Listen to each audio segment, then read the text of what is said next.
Have you ever gotten a Facebook lead and think this person has zero idea who we are? Because here's the thing, most Facebook leads aren't bad, they're just lazy. Right now, if you're using Facebook's instant forms, Meta is probably auto-filling those forms with old, outdated info. Emails from 2009, phone numbers nobody uses. So yeah, of course your sales team can't reach them. That's why today I'm showing you how to fix that. And Meta just dropped 2 new features that instantly can clean up your lead quality without needing a new funnel. And if you stay till the end, I'll show you the exact setup we use for our highest converting clients, the kind where 80% of leads actually pick up the phone. All right, let's get into it. So first of all, why are people even using instant forms in the first place? Why not just send them to a website or some type of funnel? Because they work. They're fast, they're cheap, and Meta rewards you for keeping users on their platform. You'll usually get lower CPMs, lower cost per leads, higher volume, and honestly, the user experience is great. It's easy. They have the form in-app, native on the platform, and it's a good user experience. No slow loading times and no clunky landing pages. But there's a trade-off. It's too easy. Someone scrolls, they tap, they click on the ad, and bam, they submit the form. Most of the time, they don't even remember what they signed up for. It's like when you say yes to a free sample and suddenly the guy is asking you for a credit card. That's the gap with lead forms. High volume, low intent. But Meta recently did something about it, and it starts off with this: turning off autofill. Right now, by default, Facebook autofills your form with the email and phone number from the person's account. So let's dive right in and let me show you the settings that you want to set up on your lead form to fix it. Number one, when you're creating a lead form, it's going to ask you for your form type. More volume, go with higher intent or rich creative, right? This is to prevent us just getting a ton of leads that are low intent. So you go with higher intent, or you can do the rich creative option, which we usually don't use, but you can add some product details, reviews, and stuff like that. The next thing you want to do is add a greeting. Make sure that there's a greeting with a headline and a small description. This is going to give your lead more context about your actual offer. So make sure that the offer is really clear on the greeting. And the next one is add questions. So usually with lead forms, if it's just name, email, phone, it's going to be too easy. We don't want to make it too easy with lead forms. You want to add more friction to kind of balance out, because it's a low friction funnel compared to like sending them to a website, etc. That adds friction. Since it's a lower friction funnel, we have to balance that out by adding questions. So add qualifying questions.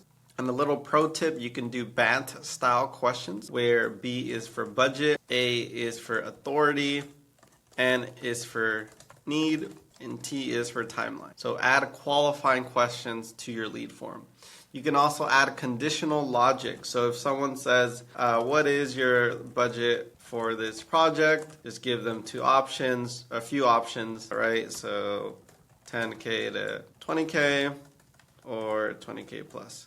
So if they answer this, you can automatically disqualify them and send them to a second ending page, right? So you can disqualify these people, and then that's how you can filter out lower intent or lower quality lead. And then here, this is the big update that Meta did, is when you're asking for their contact information, you can actually make sure that this is not checked on.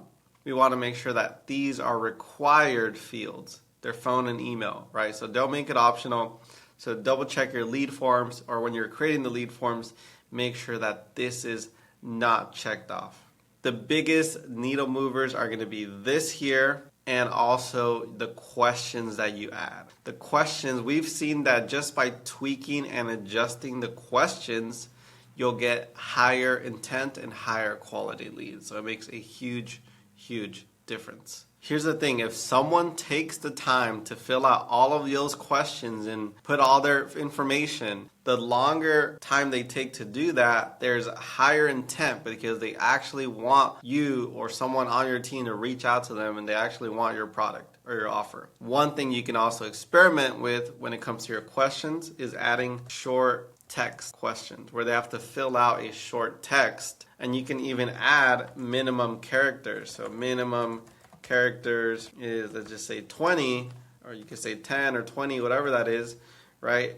And then you'll actually be able to see the intent of those leads by the way they answer this question. So will you get fewer leads? Yeah, sure. But will they be higher intent, higher quality, and your conversion rates go up? Yes. You're going to get better quality. And there's a few little pro tips. You can also do things like SMS verification. This will for sure increase that cost per lead a lot, because they literally have to get a code sent to their phone and they have to enter that phone on the form.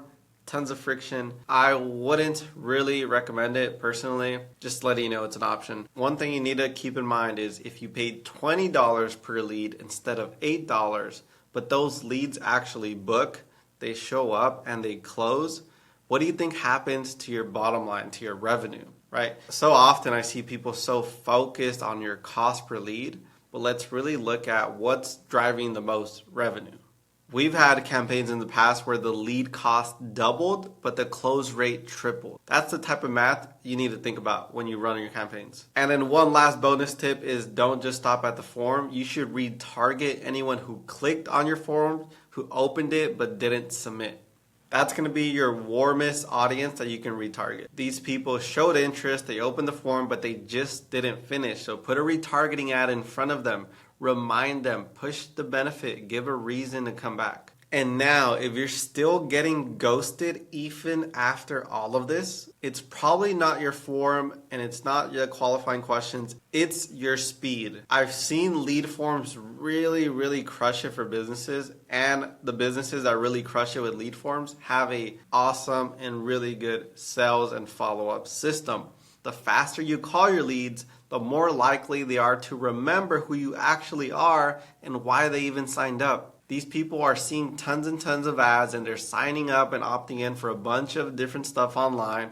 They forget who you are. You need to call them within 5 minutes and you're going to get the best conversion rates. And if you can't do that manually, use an automation tool to fire off a text, a voicemail drop, send an email. And now what we're doing for a lot of our clients, we're actually installing an AI that does the follow-up for them. So this AI is actually booking appointments on their calendar for them. Quick recap: turn off autofill, enable SMS verification as a test. I wouldn't really recommend it, but it's an option for you. Retarget non-submitters, retarget people who opened but didn't submit, and call within 5 minutes. It's simple, but these tweaks make all the difference between chasing dead leads and actually growing your business. And hey, if you want us to set this all up for you, test it, optimize it, and run the whole system, that's literally what we do for all of our clients. We've helped dozens of businesses go from drowning in unqualified leads to getting consistent, high-quality sales calls every single week. So if you're serious about scaling and you're tired of wasting your time on junk leads, then click the link in the description and book a call with our team at Great Marketing AI. We'll audit your funnel and show you how to fix it fast. And if you got value from this video, hit that like button, subscribe for more weekly marketing and Facebook ad tactics